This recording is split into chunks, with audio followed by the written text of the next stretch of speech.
नमस्कार दोस्तों, मैं Sushma Agrawal astrologers and healers में आपका स्वागत करती हूँ।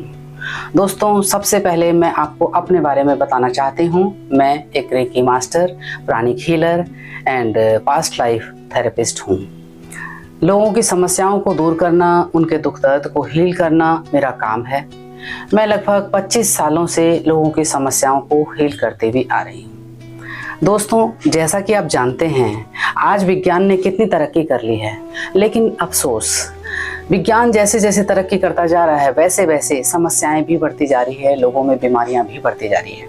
कई बीमारियां तो ऐसी हैं जिनका नाम भी नहीं सुना पहले कभी, और कुछ ऐसी हैं उनमें से जिनका इलाज संभव नहीं, और अगर इलाज संभव है तो वो इतना अधिक खर्चीला है कि वो हर आदमी के लिए वहन करना संभव नहीं।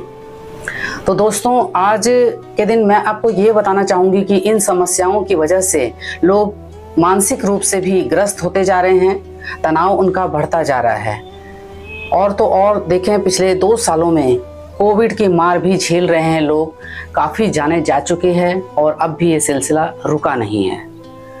कहते हैं पहला सुख निरोगी काया।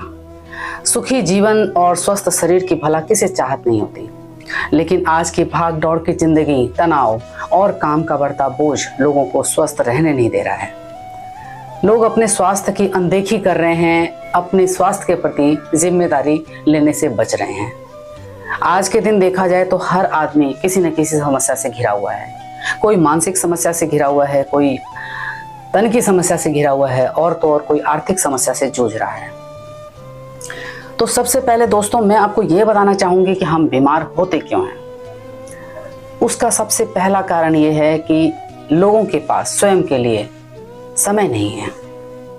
समय नहीं है, और दूसरा स्वयं के स्वास्थ्य के प्रति जागरूक नहीं है, या फिर यूँ कहें कि वो लापरवाह है, स्वयं के प्रति अपने स्वास्थ्य की जिम्मेदारी लेना नहीं चाहते।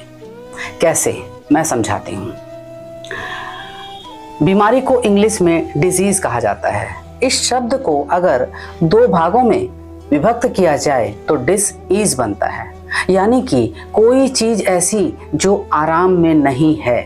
हमारे शरीर का कोई भाग अगर आराम में नहीं है तो वो डिसीज बन जाता है, यानी कि शरीर का वो भाग जो कि आराम में नहीं है, इजी नहीं है, उस भाग की कार्य प्रणाली सुचारू रूप से कार्य नहीं कर रही है, तब वो एक बड़े रोग में तब्दील हो जाता है। और हम पहले शरीर जब हमें संकेत देता है, हम उसके संकेतों को अनदेखी करते हैं और इधर उधर की दवाई खा के, थोड़े बहुत घरेलू उपाय अपना करके उस समस्या को दूर करने की कोशिश करते हैं। उससे क्या होता है, आंशिक तौर पर आराम तो आ जाता है, लेकिन इसका मतलब यह नहीं है कि वह अंग बिल्कुल स्वस्थ हो चुका है। हम फिर भूल जाते हैं उसको। धीरे धीरे वही एक बड़ी रोग में परिवर्तित हो जाता है, जिसका इलाज कई बार संभव नहीं होता। तो दोस्तों, ये देखा जाए तो बीमारी जो है हमारे शरीर के अंदर होती है। जितना ज़्यादा हम स्वयं के प्रति अवेयर होंगे, जागरूक होंगे, उतना ही हम अपने आप को स्वस्थ कर पाएंगे। और तो और देखा जाए तो हमें ये समझना चाहिए, या ये समझना होगा कि ये शरीर ईश्वर का दिया हुआ एक अनुपम उपहार है। हमें इसकी अनदेखी नहीं करनी चाहिए। ईश्वर ने हमें इस धरती पर स्वयं को हील करने की अद्भुत क्षमता के साथ भेजा है, इसलिए हमें इस शरीर का सम्मान करना चाहिए।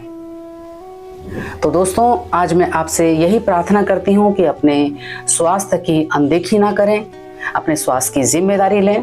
बस मैं इतना ही कहना चाहूँगी, और अब मैं आपसे विदा लेना चाहती हूँ। मैं आगे और भी आपके सामने वीडियोस प्रस्तुत करती रहूँगी। तब तक के लिए नमस्कार। आपका दिन शुभ हो, खुश रहें, स्वस्थ रहें, भाग्यशाली रहें। नमस्कार।